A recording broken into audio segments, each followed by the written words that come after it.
జరిగిన సార్వత్రిక ఎన్నికలలో ఆంధ్రప్రదేశ్ రాష్ట్రంలో పిఠాపురం నియోజకవర్గం కాకినాడ జిల్లాలో వైఎస్ఆర్సీపీ అభ్యర్థినిగా నాకు అవకాశం ఇచ్చారు. జగన్మోహన్ రెడ్డి గారికి నా హృదయపూర్వక ధన్యవాదాలు తెలియజేస్తున్నాం. మరి కార్యకర్తలు కానీ, నాయకులు కానీ, గ్రామాన, వార్డున, అదేవిధంగా వైఎస్ఆర్సీపీ అభిమానులు కానీ, నన్ను ప్రోత్సహించేవారు కానీ, నన్ను అభిమానించేవారు కానీ, ఒక ఆడపడుచుగా నా వెన్నంటి ఉండి నాకు మరి ఇన్ని ఓట్లు రావడానికి ప్రజల నుంచి నాకు చాలా సపోర్ట్ చేశారు. మరి చేసిన వారందరికీ కూడా నేను హృదయపూర్వకంగా ధన్యవాదాలు తెలియజేస్తున్నాను. అదేవిధంగా నాకు ఓట్లు వేసిన ప్రజలందరికీ కూడా హృదయపూర్వకంగా ధన్యవాదాలు. పిఠాపురం నియోజకవర్గ ప్రజలకి కూడా నా ధన్యవాదాలు తెలియజేస్తున్నాం. ప్రజా తీర్పుని మేమందరం కూడా గౌరవిస్తున్నాం. ఎందుకంటే ప్రజలు ఇచ్చిన తీర్పుని గౌరవించడం అనేది రాజకీయ పరంగా మా అందరి బాధ్యత. గెలిపోవటం అనేది రాజకీయాల్లో సహజం. ఒక్కొక్కసారి ఒక్కొక్క పార్టీకి గెలుస్తుంటుంది. ప్రజలు ఎవరిని గెలిపించాలనుకుంటే అదే విజయం అవుతుంది. ఆ విధంగా ఇప్పుడు జనసేన పార్టీ నుంచి ఎమ్మెల్యేగా, పిఠాపురం ఎమ్మెల్యేగా ఎన్నికైన పవన్ కళ్యాణ్ గారికి హృదయపూర్వకంగా శుభాకాంక్షలు తెలియజేస్తున్నాం. ప్రజల ఆకాంక్షలకు అనుగుణంగా తప్పకుండా ఈ నియోజకవర్గ అభివృద్ధికి కృషి చేస్తారని ఆశిస్తున్నాం. మరి మా పార్టీ పరంగా కూడా నాయకులు, కార్యకర్తలు, పెద్దలు అందరూ కలిసి, అభిమానులు అందరూ ఈ రోజు ప్రజాప్రతినిధులు అందరూ కూడా మాట్లాడుకోవడం జరిగింది. ఇప్పుడు ప్రతిపక్షంగా మా బాధ్యత కార్యకర్తలందరికీ కూడా ఎప్పటికప్పుడు వారిని అండగా ఉండటము, అదేవిధంగా ప్రజలకి ఏమన్నా అవసరం ఉంటే, మా అవసరం ఉంటే వారికి అందుబాటులో ఉండటం అనేది మా ప్రధానమైన బాధ్యత.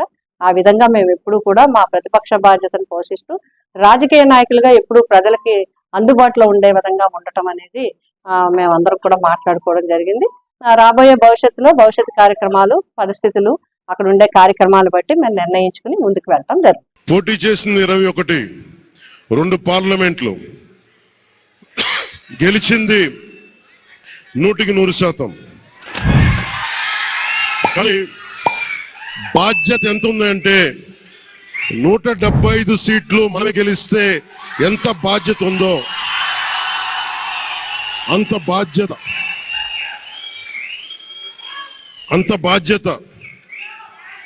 బాధ్యతతో మేము పనిచేస్తాం.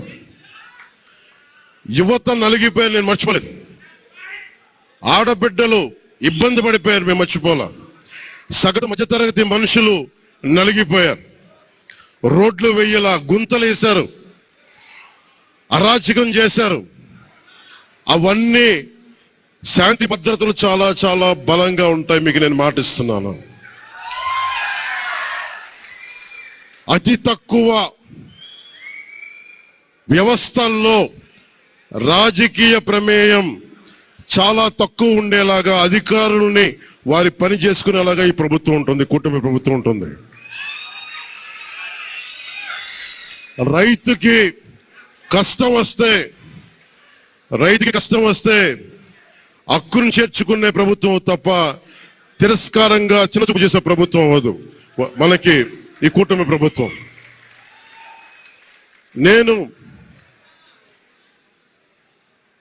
నాకు రాజకీయాలు డబ్బు అవసరం లేదు. నేను మీకు మళ్ళీ చెప్తున్నాను, మీకు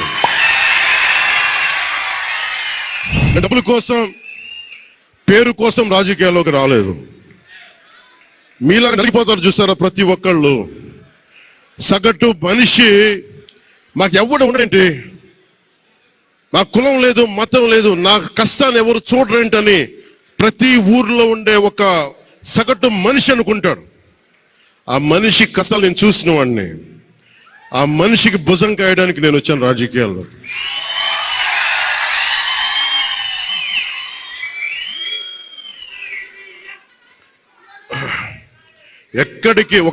ఎక్కడికి ఓడిపోయాను 2019లో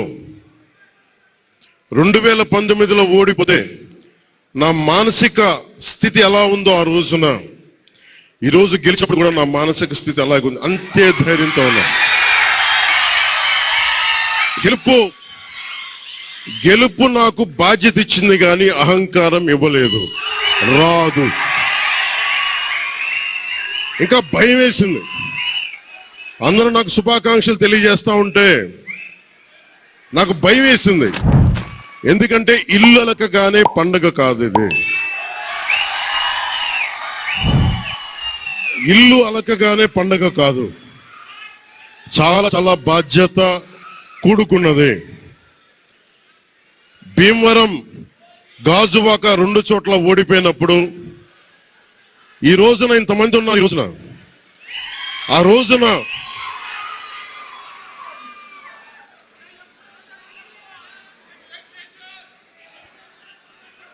ఆ రోజున నా పక్కన నన్ను నమ్ముకున్న కొద్దిమంది తప్ప, కానీ నాకు ఒకటే అనిపించింది, నేను పరాజయం చూసి భయపడను, ఓటమి చూసి భయపడను. ఓటమి నాకు బలం ఇస్తుంది, ఓటమి నాకు ఉత్సాహం ఇస్తుంది అనుకున్నాను. దేనికంటే నేను ఒకటే నమ్మాను. చిన్నప్పుడు తిరుపతిలో యోగా నేర్చుకుంటున్నప్పుడు ఒకటే నమ్మాను, ధర్మో రక్షితి రక్షిత అని. నువ్వు ధర్మాన్ని నమ్మితే ధర్మం రక్షిస్తుంది అని. ఎప్పుడో ఒక 30 సంవత్సరాలు ఇంకా ముందే 18-19 ఏళ్ళప్పుడు చదివితే, ఈ రోజున ధర్మం కోసం నిలబడ్డాం. ధర్మం కోసం నిలబడితే ధర్మం ఈరోజు మనంటే నిలబడింది. అందుకని మనస్ఫూర్తిగా ఏ శక్తి అయితే కనిపించని ఆ పరాశక్తి, కనిపించని ఆ దేవుళ్ళందరికీ కూడా దయచేసి అరవద్దు, కనిపించని దేవుళ్ళందరికీ కూడా ఈ రోజు నేను కృతజ్ఞతలు తెలియజేసుకుంటా ఉన్నాను. మనస్ఫూర్తిగా మీ అందరికీ, పిఠాపురం ప్రజలందరికీ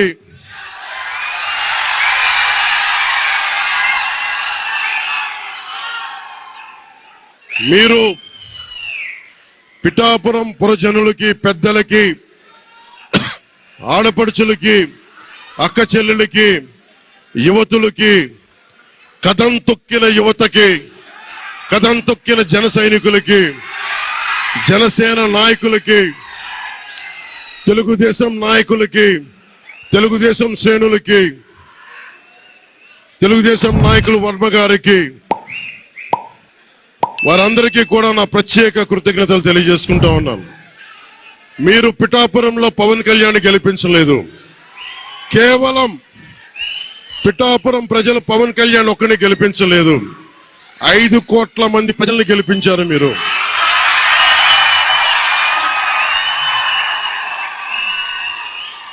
నాకు బలం ఇచ్చారు. ఈరోజు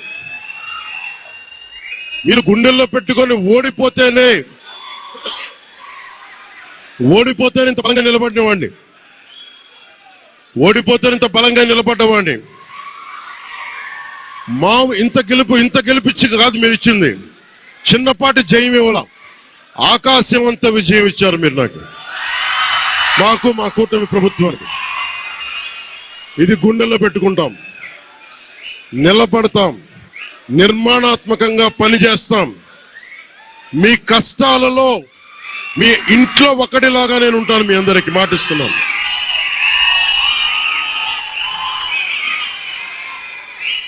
మీ ఇంట్లో ఒకటే గుర్తుపెట్టుకోండి, మా ఇంట్లో మా కుటుంబ సభ్యుడు నాకు కులాలకి, మతాలకి, ప్రాంతాలకి అతీతంగా ప్రతి ఒక్కరూ ఆలోచించాల్సింది, మా ఇంట్లో కుటుంబ సభ్యుడు పవన్ కళ్యాణ్. మా వాడు అసెంబ్లీలో అడుగు పెడుతున్నాడు, మా కష్టాల కోసం మాట్లాడతాడు, మా కష్టాల కోసం నిలబడతాడు. అది చేసి చూపిస్తాను. ప్రభుత్వం ఎలా ఉండాలి, అధికార యంత్రాంగం ఎలా ఉండాలి, రాబోయే రోజుల్లో మీకు అందరికీ చేసి చూపిస్తాం.